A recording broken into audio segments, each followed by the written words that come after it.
നമസ്കാരം, സ്ട്രൈക്ക് ടോക്കറിലേക്ക് ഏവർക്കും സ്വാഗതം. 73 വർഷമായി പിന്തുടരുന്ന മദ്യനിരോധനം പിൻവലിച്ച് സൗദി അറേബ്യ. 2026 മുതൽ നിയന്ത്രണങ്ങളോടെ മദ്യം വിൽക്കാനും ഉപയോഗിക്കാനുമുള്ള അനുമതിയാണ് നൽകുന്നത്.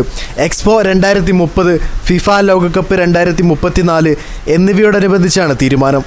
രാജ്യത്തെ ചില ഭാഗങ്ങളിൽ മാത്രമായിരിക്കും മദ്യവിൽപ്പന അനുവദിക്കുക. ഏകദേശം 600 സ്ഥലങ്ങളിലായിരിക്കും ഇതിൽ ഉൾപ്പെടുക. അത്യാഡംബര ഹോട്ടലുകൾ, റിസോർട്ടുകൾ, ടൂറിസ്റ്റ് കേന്ദ്രങ്ങൾ എന്നിവയായിരിക്കും ഇവയിൽ കൂടുതലും. ബിയർ, വൈൻ, സിഡർ എന്നിവയാണ് അനുവദിക്കുക. ലഹരി കൂടുതലുള്ള സ്പിരിറ്റ് പോലുള്ള മദ്യം അനുവദിക്കില്ല. വീടുകൾ, പൊതു ഇടങ്ങൾ, കടകൾ എന്നിവിടങ്ങളിൽ മദ്യത്തിന് കർശന നിരോധനമുണ്ടാവും. വ്യക്തിഗത മദ്യ ഉൽപ്പാദനവും അനുവദിക്കില്ല. ലൈസൻസ് ഉള്ള കേന്ദ്രങ്ങൾക്കും പരിശീലനം നേടിയ സ്റ്റാഫുകൾക്കും മാത്രമായിരിക്കും മദ്യം വിളമ്പാൻ അനുമതി ലഭിക്കുക. മദ്യവിൽപ്പനയ്ക്കും ഉപയോഗത്തിനും കൃത്യമായ മാർഗരേഖയുണ്ടായിരിക്കും. വിഷൻ 2030 ഭാഗമായാണ് പുതിയ മദ്യനയം എന്നാണ് സൗദി വ്യക്തമാക്കുന്നത്.